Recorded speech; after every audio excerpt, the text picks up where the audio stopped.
다큐멘터리 역사를 찾아서 제354편 나얀의 반란 진정에 나선 충렬왕.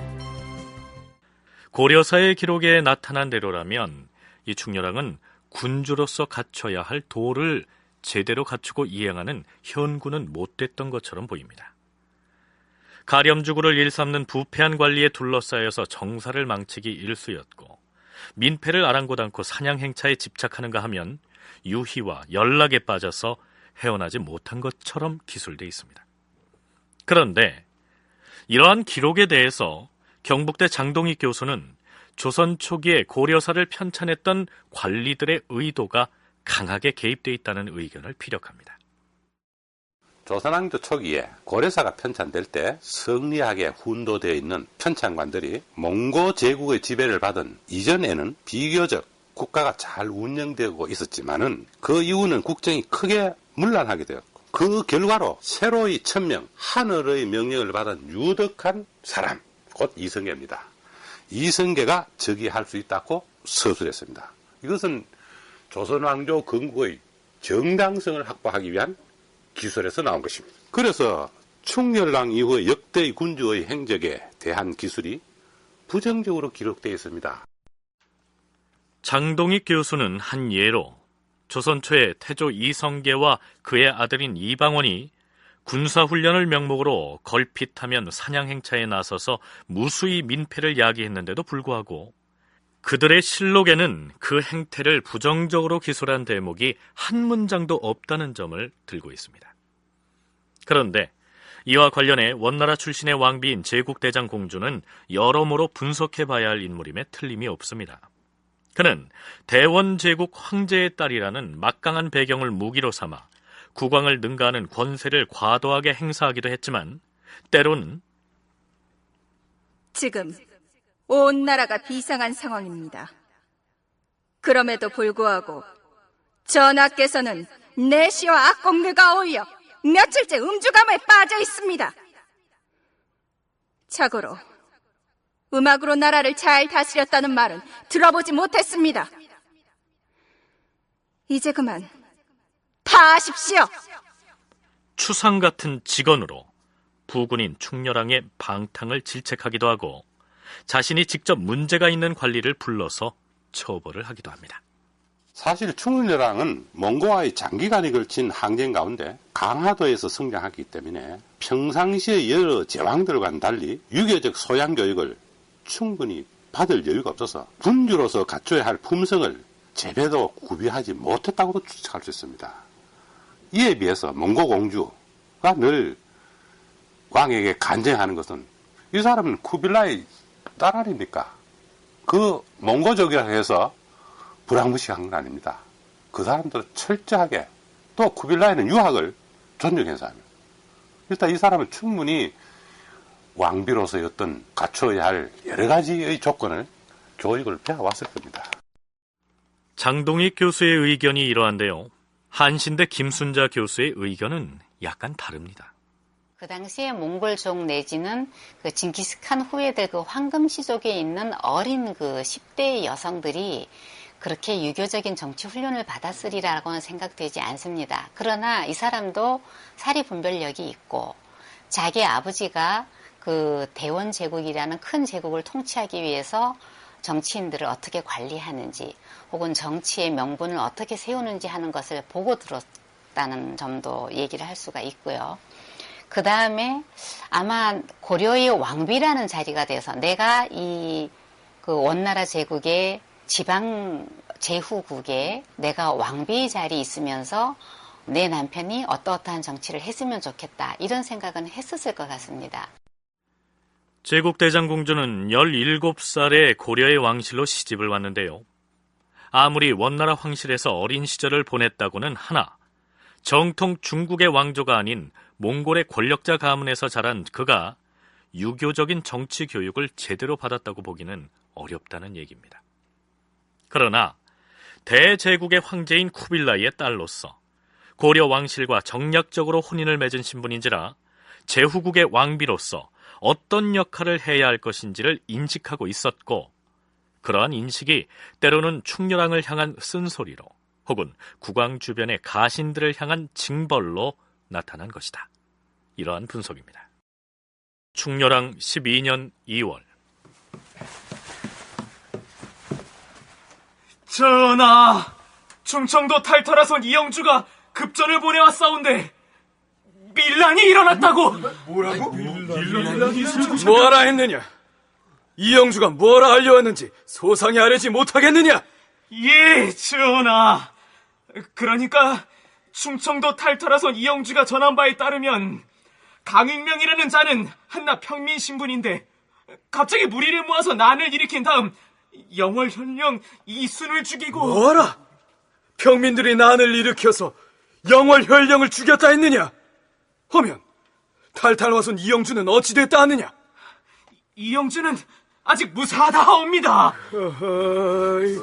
어찌 이런 일이? 전하, 평민들이 난을 일으켜 현령을 살해했다면 이는 필시 영월현령 이순이 평소 백성들에게 타막한 벼슬아시로서 인심을 잃었기 때문일 것이옵니다.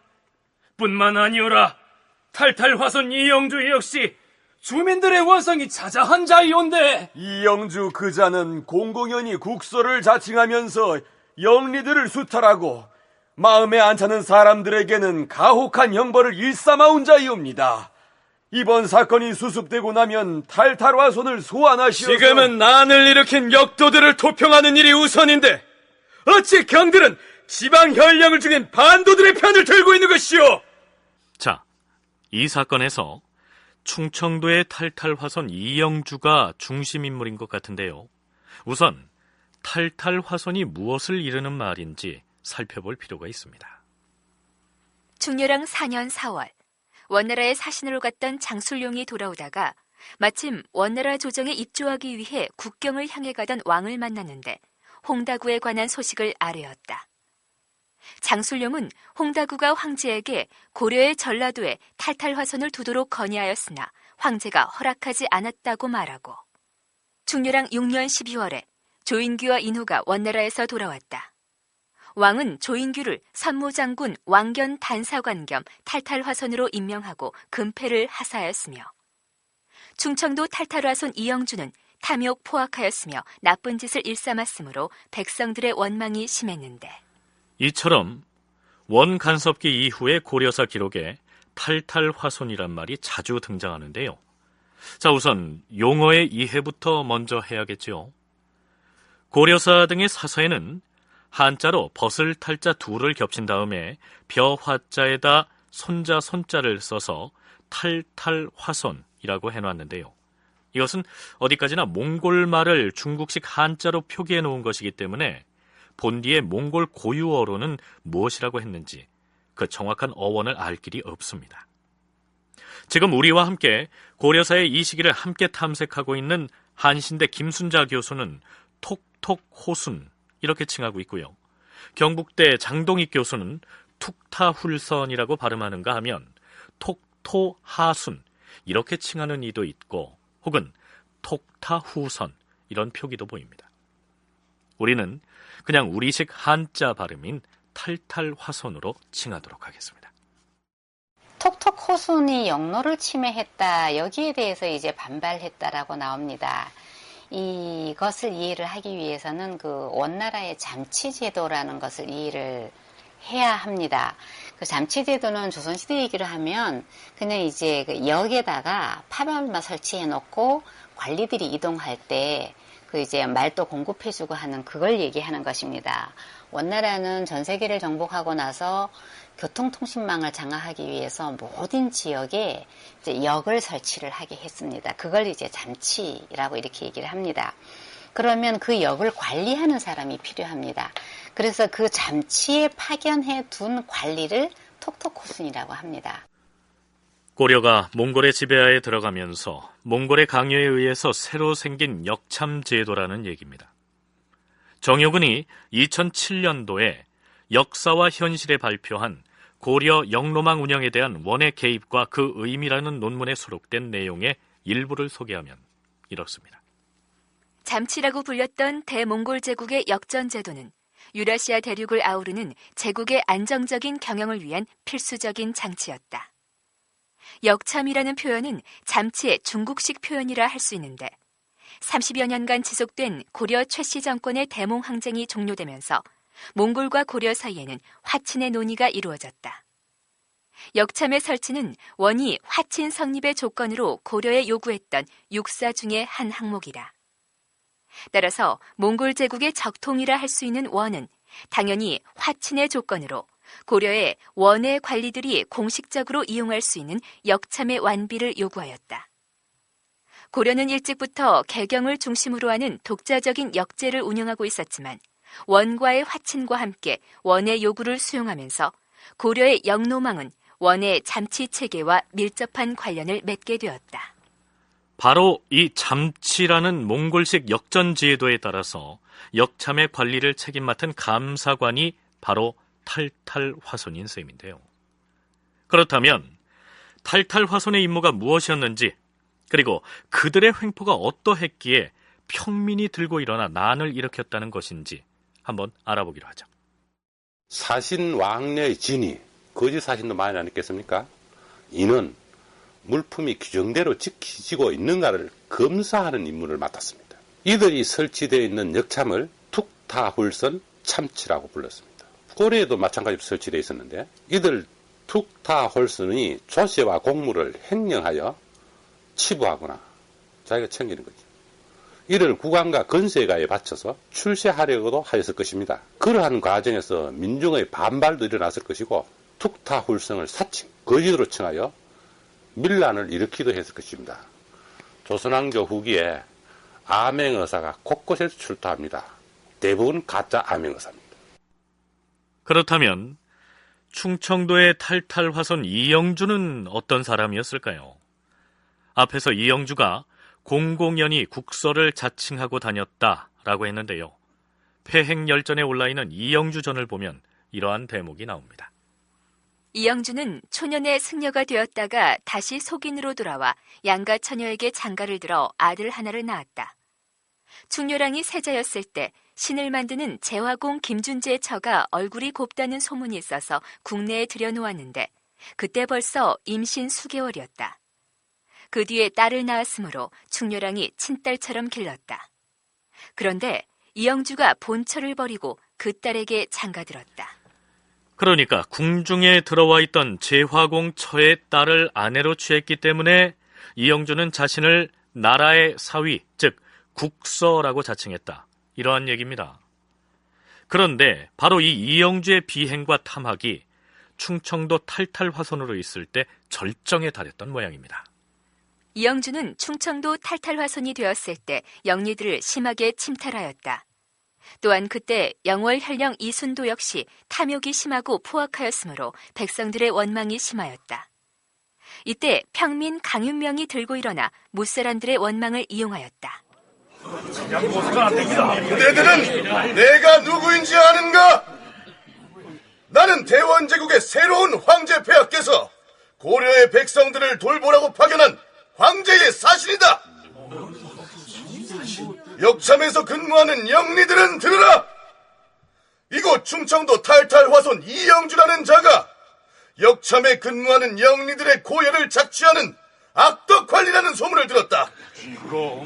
그 자를 응징하고자 하는데 내 의견에 찬동하는가? 또한 주민들은 들으라. 영월 현령 이순이라는 자는 탐욕의 극에 달하여 백성들을 수탈하고 성질 또한 포악하여 죄 없는 이들을 괴롭히는 악질 수령이라 들었다. 이 자를 응징하려는데 나와 행동을 함께 하겠는가? 자, 우선 포악한 영월 현령의 목을 베러 갈 것이다. 모두 영마를 타고 나를 따르라.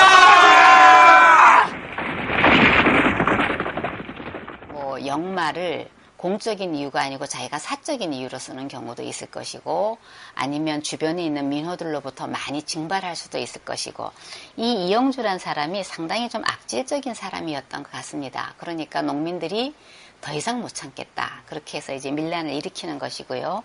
사실은 전근대 시기에 밀란을 일으킬 때 뭐 거의 빠지지 않는 것이 지방 관리가 가렴 주고 하는 것입니다. 여기에 보면 영월 현령이었던 이순이라는 사람도 역시 탐욕과 횡포를 부렸다 이렇게 나옵니다. 그럴 경우에 이제 밀란이 일어나면 밀란에 발발해서부터 그 진행되는 과정에 제일 먼저 하는 게 현령 죽이는 일입니다. 그렇다면 평민 강윤명이 주동이 돼서 일으킨 이 밀란은 어떻게 됐을까요? 강윤명은 새 황제가 보낸 사자라 사칭하고 무례배들을 모아들여 역마를 타고 횡행하며 현령 이순을 죽였다. 이어서 탈탈화손 이영주를 죽이려 하였는데 이영주가 미리 알고서 계책을 꾸며 그들을 체포하였다.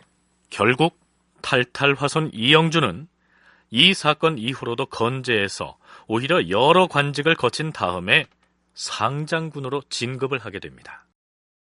김주정이라는 인물 기억하십니까? 여원연합군이 제2차 일본 정벌에 나섰을 때 김방경과 함께 고려군을 지휘했던 무장이죠. 이 사람은 충렬왕으로부터도 각별한 신임을 받았습니다.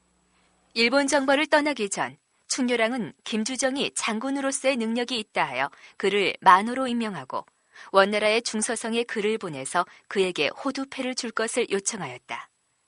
원나라에서는 그를 소용대장군 우부도통에 임명하고 호두 금패 및 인장을 주었다. 얼마 뒤에 동지밀직사가 되었다. 이 사람은 무인 집권자 김준의 측근 세력으로 활약하다가 무인 정권이 타도된 이후에도 충렬왕의 측근 세력이 되어 출세를 한 인물입니다. 시세에 잘 영합했던 인물이기에 신문색을 설치하여 재상의 권한을 축소시키고 왕권을 강화하려는 핵책을 도모하게 되었습니다. 이러한 결과인지는 알 수 없지만 그의 아들 김심도 그의 만호 건패를 이어받았고 후일 그의 손녀가 몽고 제국의 항후 인종비가 되겠습니다. 이러한 인물입니다. 그런데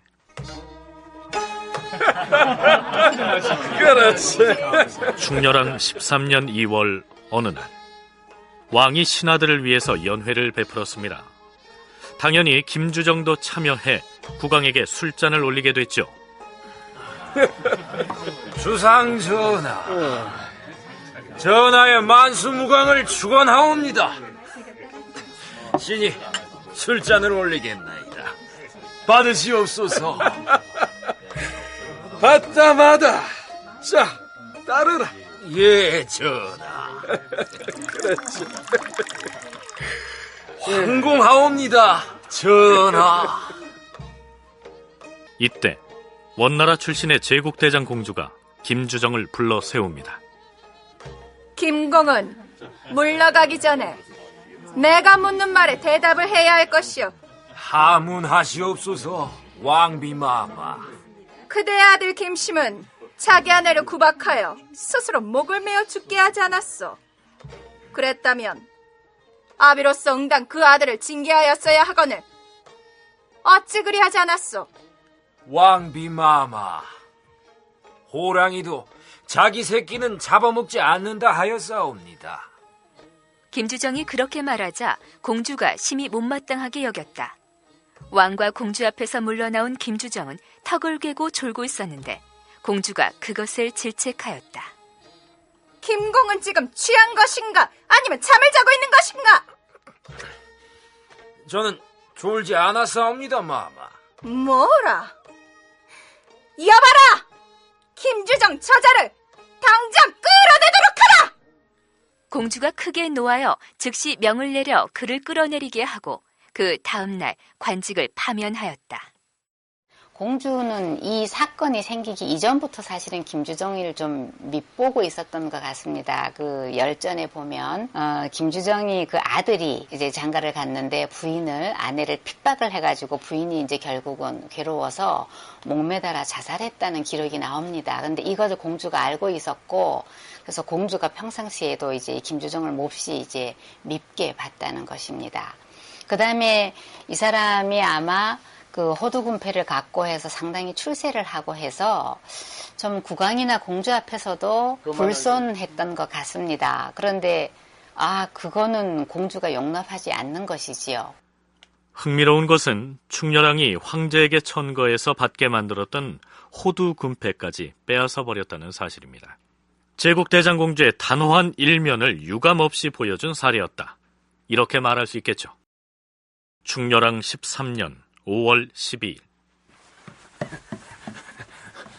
주상전하, 원나라에 갈 사신으로부터 긴급한 보고가 날아왔사온데 반란이 일어났다 하옵니다. 뭐라?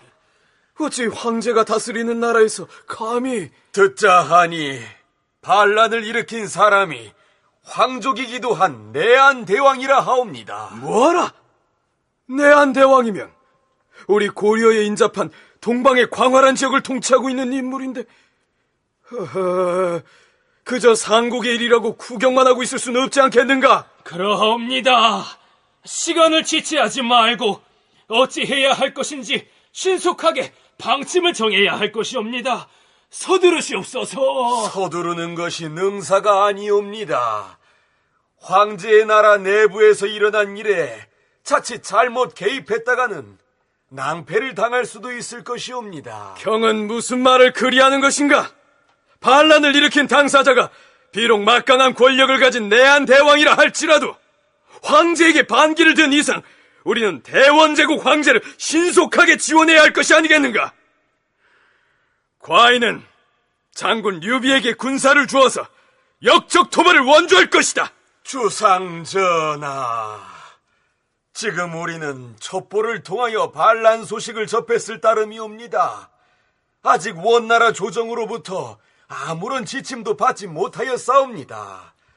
하오니 섣불리 움직일 것이 아니라 황제의 명을 기다렸다가... 아니되옵니다, 전하.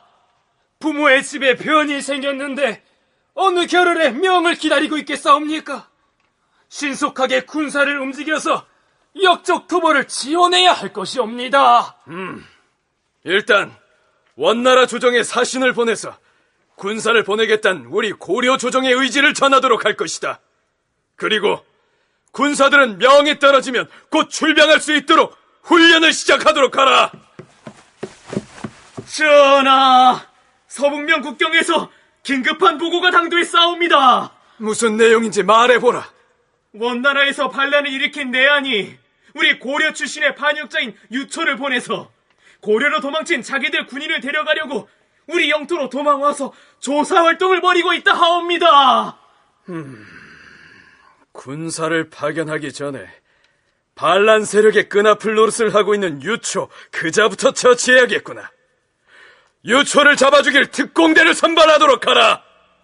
대체 원나라 내부에서 무슨 일이 일어났다는 얘기일까요? 몽고 제국의 제왕으로서 황제 밑에 여러 왕이 있지 않습니까? 고려왕도 그 한 왕이죠. 제왕으로서 요동 지역의 대부분을 지배하고 있었습니다. 1286년 곧 우리나라로 말하면 충렬왕 12년이 되겠습니다. 중아시아 지역에서 제왕 역시 몽고 왕족입니다. 카이두가 반란을 일으키자 이에 호응하여 거병하였다가 쿠빌라의 공격을 받아 피살되었습니다. 그는 고려인 유초를 보내서 자신의 예하에 있던 군사들이 고려 쪽으로 도망해가는 사람을 다시 뽑아가기도 하면서 일단 고려와 접촉을 했습니다. 장동익 교수로부터 사건의 개요를 들어봤는데요. 원나라 사서인 원사를 보면 쿠빌라이의 후원자였던 동방 사망가의 제왕 내한이 반란을 일으켰다. 이렇게 기술하고 있습니다. 물론 고려사에서도 상당 분량을 할애해서 이 사건을 기술하고 있습니다만 몽골 제국에서는 권력의 판도를 뒤흔들 수 있는 대단히 중요한 사건이었습니다. 그러면 지금부터 이 내한의 반란 사건이 어떻게 발단돼서 전개됐는지 그 경과를 김순자 교수와 함께 차근차근 살펴보도록 하겠습니다. 우선 몽골 발음으로는 일반적으로는 나얀이라고 칭하는 이 내한이라는 사람이 어떤 인물인지 알아볼까요? 간단히 말하자면 반란을 주동한 내한은 칭기즈칸의 막내 동생의 후손입니다. 징기스칸이 세계를 정복을 하고 나서 그 자기 동생들과 아들들에게 그 정복한 지역을 나누어 줍니다. 그런데 그 중에서 요즘에 원래 몽골족이 발흥한 몽골 본토에서부터 만주 지방 일대에, 여기를 이제 동부지구라고 하는데, 이쪽 지방을 자기 막내 동생인 오치긴이란 사람에게 분봉해 줍니다. 사실 이 오치긴이란 사람은 고려사에도 기록이 나옵니다. 그래서 사실은 고려 정벌 업무를 총 책임진 가문입니다. 그러고 이제 이 분봉지이니까 아들, 손자대로 내려가면서 그 직위가 계속 상속이 되는데요. 내안이란 사람은 오치긴의 증손자입니다.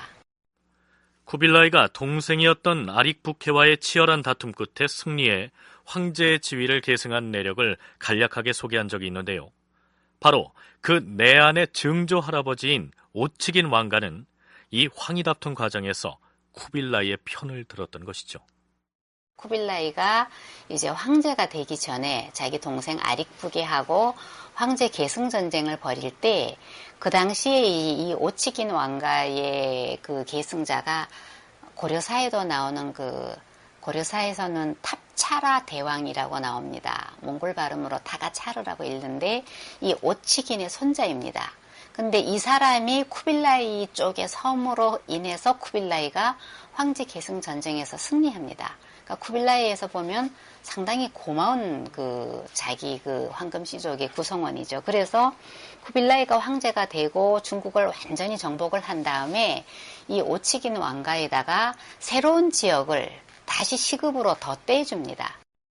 이렇게 해서 오치긴 왕가의 상속자인 내안은 애당초 칭기즈칸으로부터 분봉받았던 만주 일대의 영토에다 중국 본토의 일부까지 상속받음으로써 몽골 제국 내에서 상당히 거대한 세력을 거느리게 됩니다. 그런데 내안이 쿠빌라이에게 반기를 들게 된 계기는 쿠빌라이의 중앙 집권화 정책 때문에 촉발됐습니다. 몽골 제국의 만주 지배사를 저술한 윤은숙은 자신의 저서에서 이렇게 기술하고 있습니다. 몽골의 동북 지역은 칭기즈칸 분봉 이래로 동방 왕가들과 잘라이르, 우르우트, 망고트, 쿵그라트, 그리고 아키레스 등의 부족들이 거주하고 있었다. 그런데 원나라 중앙정부는 이 지역에 대한 통제권을 강화하기 위해서 몇 번의 행성 설치를 시도하였고, 이에 동방 왕가들은 중앙 집권 하에 반대하는 과정에서 심한 동요와 불안을 느끼게 되었다. 쿠빌라이가 이제 대원 제국을 전부 정복을 하고 이제 전쟁이 끝난 이후에 중앙 집권화 정책을 씁니다. 중앙 집권화 정책을 쓰긴다면은 대몽골 제국 안에서 각 지방에 분봉받은 그 왕가들하고의 이해관계가 충돌할 수밖에 없습니다. 그래서 예를 들면 원래 이 분봉지에 대해서는 모든 그 통치 권한이 이 왕가에게 있는 것인데 쿠빌라이는 관리를 거기다 직접 파견해서 세금도 직접 거두어서 나누어 주려고 하는 것입니다. 직접 통치권을 이제 부정하려고 하는 것이죠. 그런가 하면 쿠빌라이 입장에서는 혹시라도 이 지방 왕가들이 또 반란을 일으킬까봐 각 지방에 있는 그 군사권을 축소하는 조치를 취합니다. 거기에 반발해서 이제 내한 대왕이 반란을 일으키게 되고, 동방견문록에도 바로 이 내안의 반란 사건이 비교적 상세하게 올라 있는데요. 마르코 폴로가 내안, 즉 나얀에 대해서 기술하고 있는 내용 일부를 인용하면 이렇습니다. 나얀이라는 이름을 가진 사람이 있었는데 그는 쿠빌라이 칸의 숙부로서 젊은 귀공자였다. 수많은 지역과 지방을 지배하는 군주여서 좋게 40만 명의 기병을 움직일 수 있었지만 그의 선조들이 그랬던 것처럼 그 역시 대칸, 즉 황제에게 예속돼 있었다. 그는 스스로 강력한 군주라는 자만에 빠져 있었기 때문에 더 이상 쿠빌라이 대칸의 휘하에 있지 않겠노라 생각하고 쿠빌라이가 가지고 있던 대권을 빼앗아 버리려고 하였다. 드디어 나얀은 카이두에게 전령을 보냈다. 나얀, 즉 내안이 반란을 계획하면서 카이두에게 전령을 보냈다고 했는데요. 이 카이두는 우구데이의 아들로서 일찍이 쿠빌라이에게 반기를 들었던 인물이었습니다. 동방견문록의 관련 기사는 이렇게 이어집니다. 나얀이 카이두에게 보낸 전갈은 카이두가 한쪽에서 공격을 가하면 나얀 자신은 다른 쪽에서 공격을 가하여 쿠빌라이 칸의 영토와 대권을 빼앗아 버리자는 것이었다. 나얀의 그 제안에 카이두는 매우 기뻐하였다. 그들은 기병과 보병을 소집했다. 한편 쿠빌라이 칸은 이 사실을 알게 되었을 때에도 전혀 당황하지 않았다. 그는 22일 만에 모든 계획을 완료하였다. 그는 신속하게 명령을 내려 36만 명의 기병과 10만 명의 보병을 소집하였다.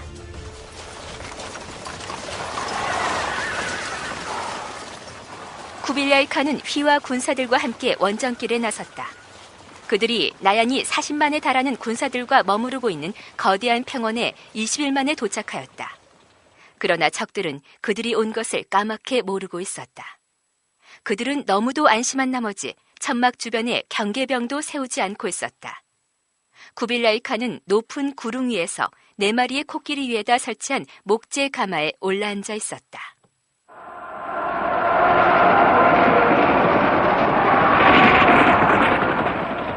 데칸의 군사들은 나얀의 병력을 치기 위해 돌격하였다. 마르코 폴로의 동방견문록에는 쿠빌라이가 이끄는 진압군이 내안의 반란군과 싸운 전투 과정이 상세히 기술돼 있으나 고려 군사가 직접 참여한 전투가 아니었기 때문에 그 전쟁 얘기는 이쯤에서 접기로 하죠. 이제 다시 내안의 반란 소식을 접하고 난 뒤에 고려 조정의 움직임을 살펴보기로 할까요? 주상 전하, 기쁜 소식이옵니다. 반란군 숙에 내안이 보낸 반역자 유초를 우리 군사가 추격하였는데 금교에서 그자를 잡아 목을 베었다 하옵니다. 알겠느니라. 여기에 나오는 금교는 지금의 황해도 금천군 영파리에 해당하는 지역입니다. 주상 전하, 군사들이 출정 준비를 마쳤사옵니다. 알겠느니라. 과인이 직접 군사를 사열할 것이다. 가자!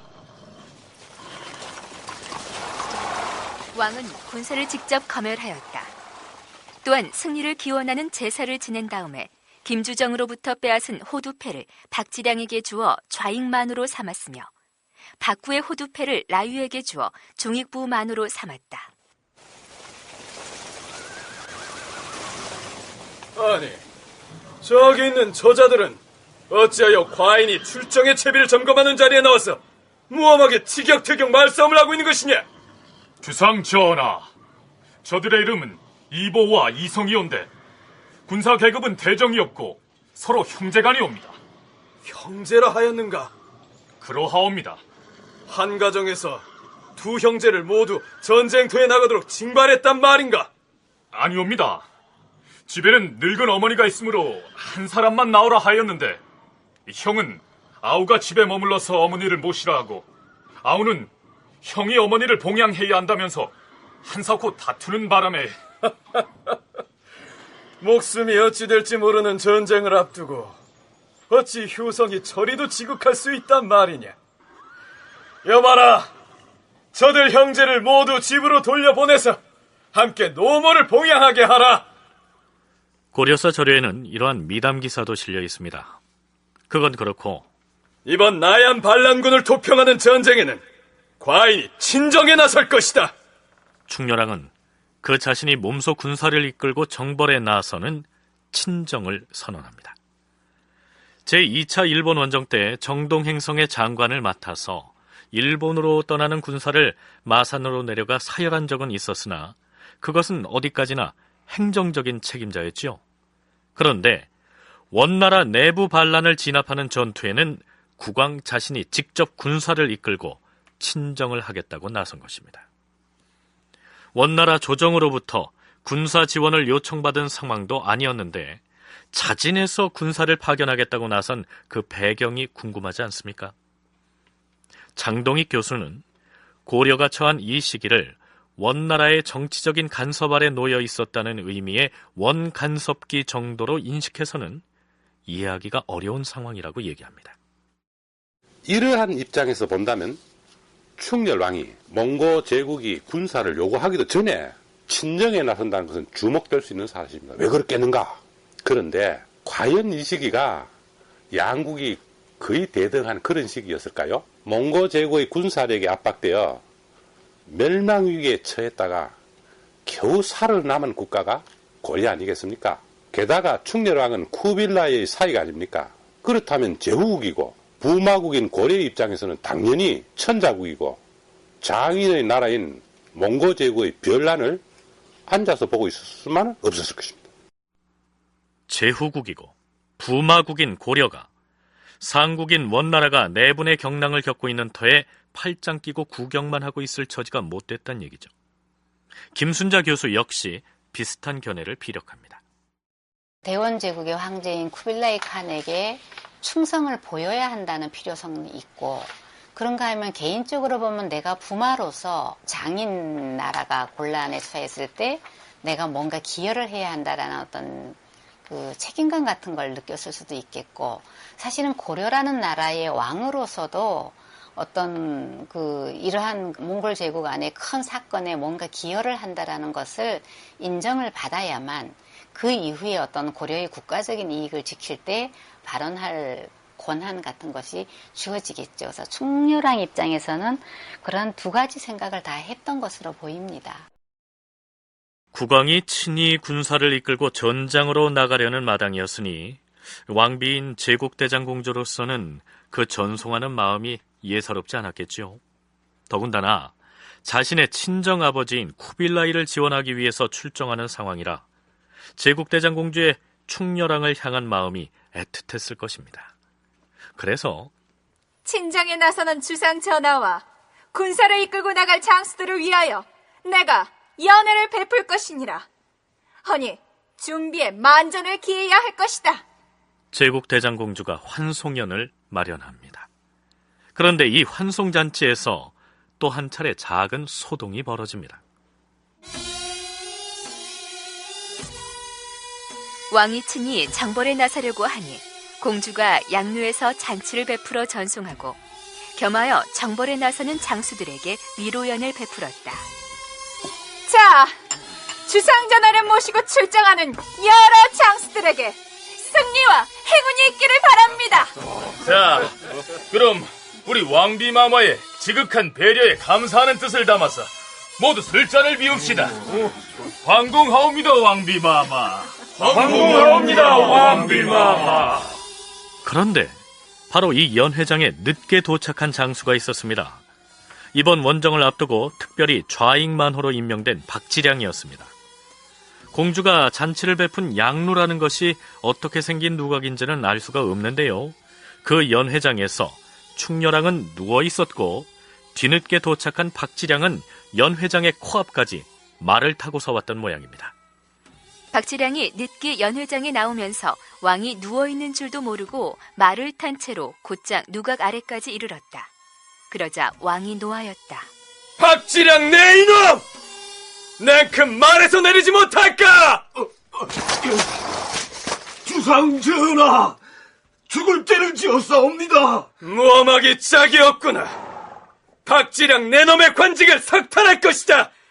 몸에 지니고 있는 그 호두패를 당장 이리 건네지 못할까? 전하, 호두패 여기 있사옵니다. 박지량에게 제수했던 좌익만호의 관직을 석탈하고 대신에 한이유를 좌익만호로 임명할 것이다. 이 호두금패도 한이유에게 갖다 주어라.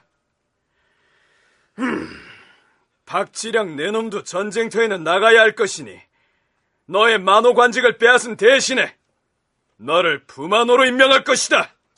성은이 망극하옵니다, 주상전하.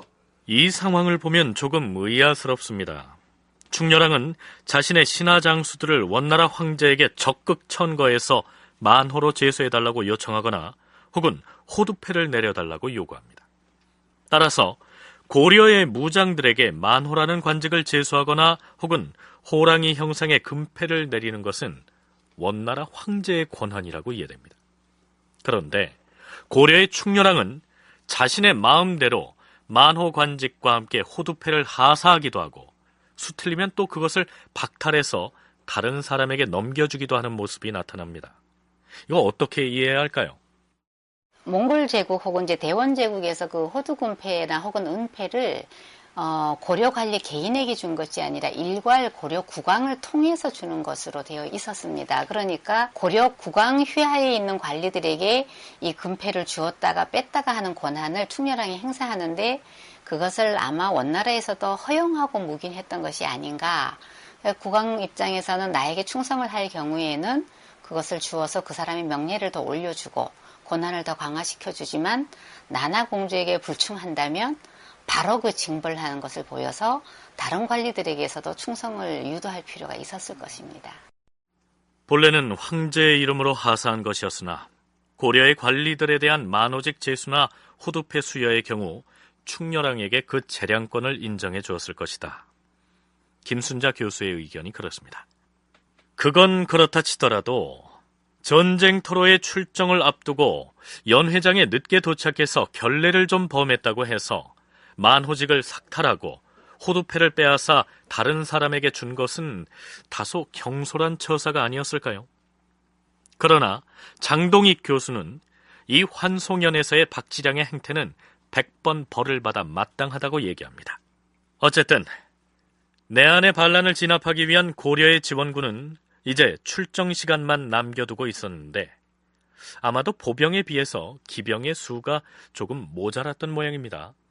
주상 전하, 우리가 모름지기 황제 폐하를 지원하기 위하여 군사를 움직이려고 하는데 전쟁터에 몰고 나갈 말이 많이 모자랍니다. 이 사람은 제국대장공주가 원나라에서 시집올 때 그 공주를 따라서 고려에 왔다가 성씨와 이름을 하사받은 인후라는 사람입니다. 하지만 서둘러 군사를 움직여야 하는 실정이니 말이 모자라면 모자란 대로 출정을 해야 하지 않겠느냐? 전하, 군사를 움직여 전쟁터로 향해 가는 중에 말을 조달할 방법도 있사옵니다. 출정하는 길에 어디서 어떻게 말이냐?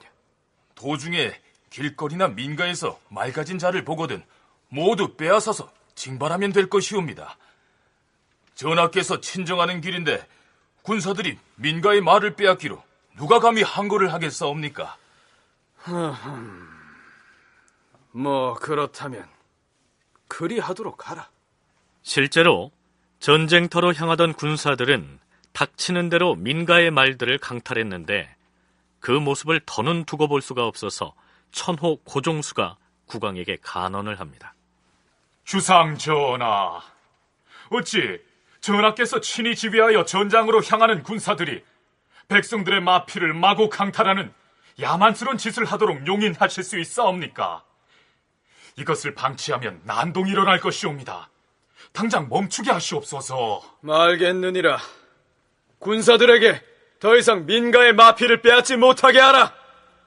그러나 충렬왕은 민가의 말을 빼앗자고 주청했던 바로 그 인후를 새롭게 중군 만호로 임명합니다. 그리고 드디어 군사를 이끌고 출정합니다. 고려의 지원군은 한참 행군을 하다가 개경의 난산에 주둔한 것으로 되어 있는데요. 고려사 조례에는 이러한 기록이 보입니다. 개성의 난산에 군사가 주둔하였을 때 왕이 하염없이 눈물을 흘리니 신하들도 모두 얼굴을 가리고 눈물을 흘렸다. 흥미로운 것은 원나라의 사서인 신원사에도 충렬왕이 눈물을 흘렸다는 내용이 수록되어 있습니다. 자, 신원사의 내용을 살펴볼까요? 참고로 충렬왕의 본명은 왕심입니다. 고려의 왕심이 내원의 반란 소식을 듣고 장군 류비를 보내와서 토벌하겠다고 청하고 몸소 전군을 거느리고 개성에 나와서 수경하였다. 이때 심이 눈물을 줄줄 흘리며 입술을 깨물자 좌우의 신하들이 모두 얼굴을 가리고 흐느꼈다. 왜 울었을까요? 충렬왕이 왜 눈물을 흘렸는지, 그리고 그 내용이 어떠해서 중국의 사서에까지 오르게 됐는지를 짐작할 만한 기록은 어디에도 나타나 있지 않습니다. 참고로 이때 충렬왕의 나이는 만 51였습니다. 7월 10일 황해도 온천. 행군을 멈추어라. 오늘은 이곳 온천에서 수경을 할 것이다. 행군을 멈추어라! 박지량은 나와서 명을 받으라. 주상 전하, 너는 별도로 군사 1000명을 거느리고 동계로 가서 주둔하도록 하라. 왜 그런 명을 내리는지 알겠느냐? 예, 전하. 여진의 군사들이 동쪽 국경을 넘어 침범하지 못하도록 방어를 하라는 어명이 아니시옵니까? 그렇다. 떠나거라. 예, 전하. 자, 가자! 7월 13일 주상 전하, 지금 원나라의 동경 총관과 요돈 선의사가 전령을 보내왔사옵니다. 뭐 그래. 그들이 무엇라 하더냐? 주상 전하께서 일찍 도착하지 못하시겠으면 우선 정예병력 1000명이라도 먼저 보내시라 하셨사옵니다. 아니다. 지금 과인이 직접 출정하고 있지 않느냐? 장군 유비와 중랑장 오인영을 원나라로 보내서 지금 과인이 직접 군사를 이끌고 가고 있노라고 황제께 알리도록 하라. 충렬왕은 아마도 동경 총관의 요구대로 그 시점에 정예병 1000명을 선발해 먼저 보낸다면 충렬왕 자신이 친정에 나섰다는 그 충정을 황제가 몰라줄 수도 있다고 여긴 듯합니다. 그리고 보름여가 지난 8월 9일 원나라에 파견했던 류비와 오인영이 충렬왕이 수경하고 있는 곳으로 돌아옵니다.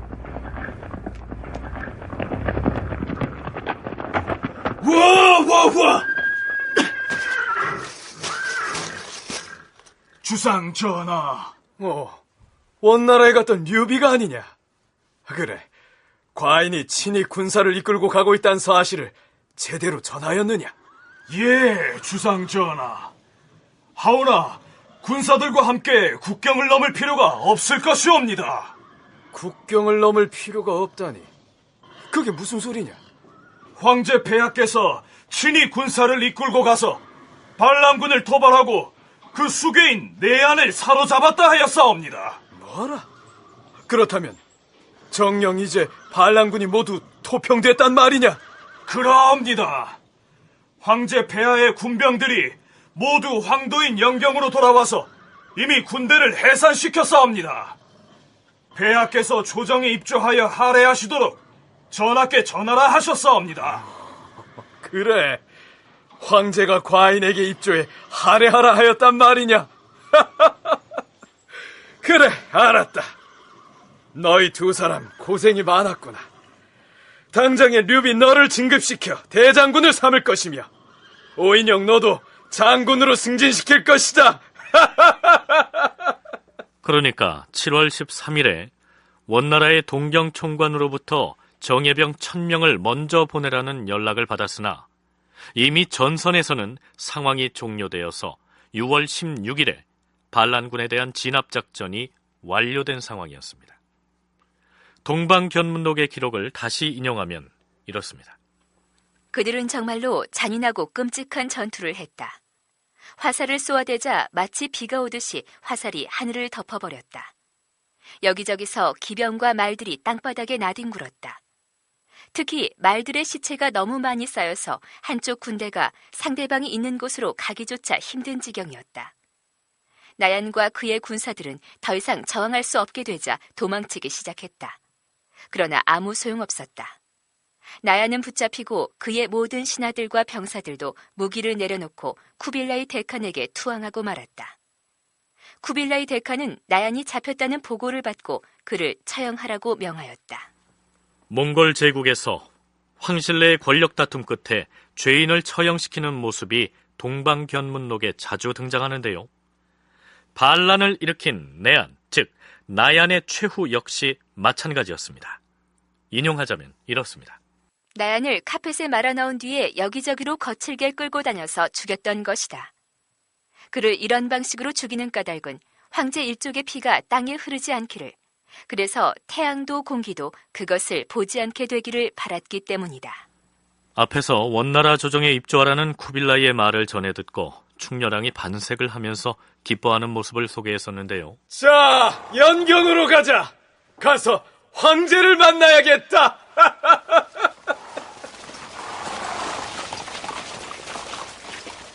한편 왕비인 제국대장공주는 내안의 반란이 진압됐다는 소식을 류비로부터 전해 듣게 됩니다. 뭐라 했느냐? 정말로 내 아버진 황제 폐하께서 반란을 일으킨 내안과 그 군사들을 모두 물리쳤다는 말이냐? 그렇습니다, 공주마마. 잘 되었구나, 잘 되었어. 헌데 전하께서는 왜 안 오시느냐? 전하께서는 황제 폐하의 부름을 받고 곧바로 영경으로 향해 가셨사옵니다. 그랬어. 그럼 나도 가야겠다. 아니, 세자도 함께 갈 것이다. 가서 나는 아버지를 만나고 세자에게는 할아버지를 뵙게 해줄 것이야. 무엇들 하느냐? 준비를 서두르도록 하라. 반란이 토평됐다는 소식에 충렬왕과 제국대장공주가 이처럼 뛸 듯이 기뻐하면서 입조를 서두르는 것을 보면 그것이 원나라 황실의 그만큼 큰 경사라는 의미가 되겠죠. 징기스칸의 아들로서 두 번째 이제 대칸 자리에 올랐던 사람이 우리가 흔히 오고타이 황제라고 하는 그 사람입니다. 그 사람의 후손입니다. 그래서 중앙아시아 쪽에 이제 오고타이 왕가를 상속을 받았던 사람인데 쿠빌라이 칸하고 오랫동안 그 대립하는 관계에 있었습니다. 그래서 이 카이두가 이미 1266년부터 반란이 시작되었다. 이렇게 기록에 나옵니다. 그러고 한 20년이 지난 시점에 이 동방 왕가에 있었던 오치긴 왕가의 내한 반란이 이 동방에서 일어나는데 내한이 반란을 할 때 카이두하고 연락을 합니다. 그러면 몽골 북방에 있는 그 몽골 본토에 있었던 그 몽골 전통 귀족들은 사실은 쿠빌라이 정권에 상당히 비판적인 귀족들이 많았고 이 사람들이 다 연결된 대반란으로 이어질 수 있는 것입니다.